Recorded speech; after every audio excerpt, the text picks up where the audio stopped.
It was May 11th, 2002. A perfect little boy was born to two exceptionally joyful parents, Catherine and Dan Anderson. He was an easy baby, and his parents cared for him dearly. Not wanting to leave his side, his parents practically took him everywhere. To them, he was their miracle child, their little angel, and the best thing that ever happened. When James turned 8 years old, his parents decided to throw him a surprise birthday party after an afternoon playdate with his friend Tommy. Some time passed, and Tommy's parents started to worry. Around 6 p.m. that fateful day, local police officers knocked on Tommy's door to deliver the dreadful news. On the way to pick up James, his parents had been involved in a bad accident and ended up passing away. With no other family to take care of him, the state decided to enter James into the foster care system. Nearly all of James' childhood was spent jumping from house to house, but nothing ever clicked for him. Having a home was merely a dream for James. Finally, when he had reached the age of 18, he was sadly kicked out of the foster care system due to his age of adulthood. In an attempt to fight for his life, James found a cozy little corner underneath the highway to shield himself from the rain. For food, he would sit outside the local convenience store and hold up a sign that read, "Compliments for $1. Please help me feed myself." All James ever wanted to do was help people and make the world a happier place. From time to time, a few kind passerbyers would throw him some change, but every day seemed to be the same. His morals started to follow one day that would change his life forever. I've been sitting out here all day, and nobody's even stopped to look at me. It's probably time to pack up and head to another store.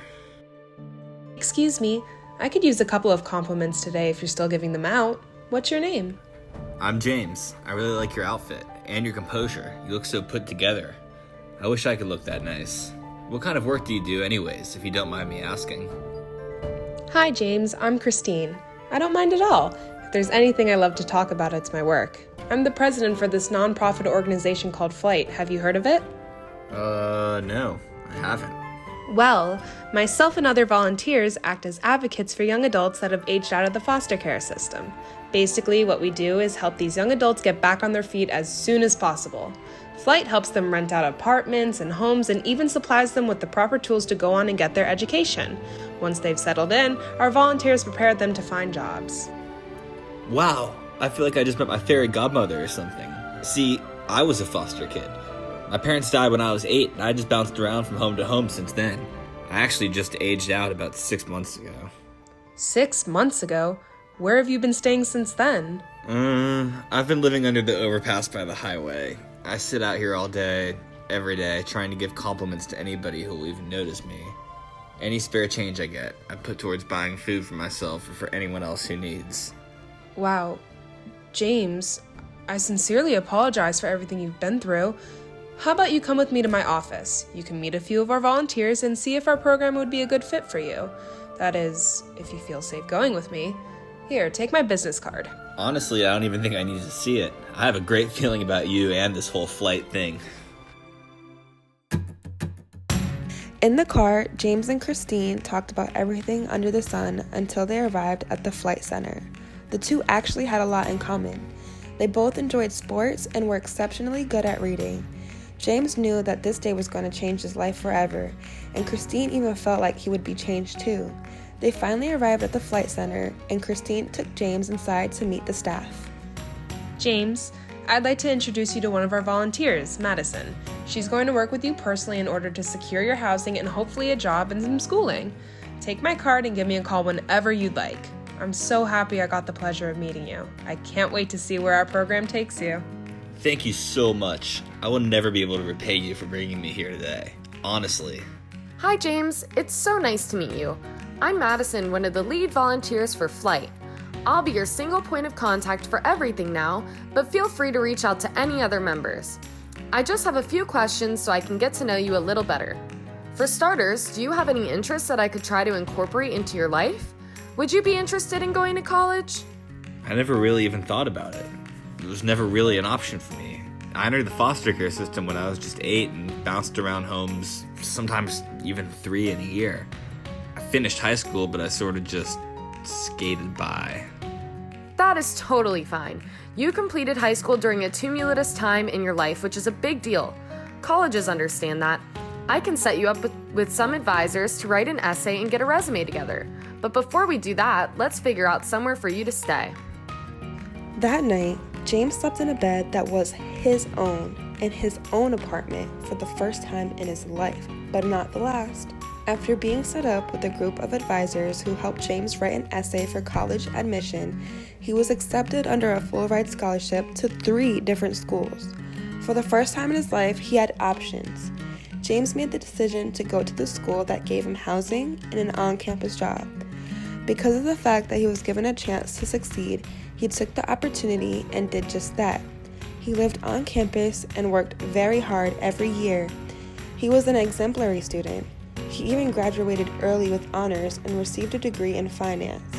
Shortly before graduating, James returned to the Flight Center to thank them for all they had done for him and to invite them to his graduation ceremony. Thank you so much for everything you have done for me.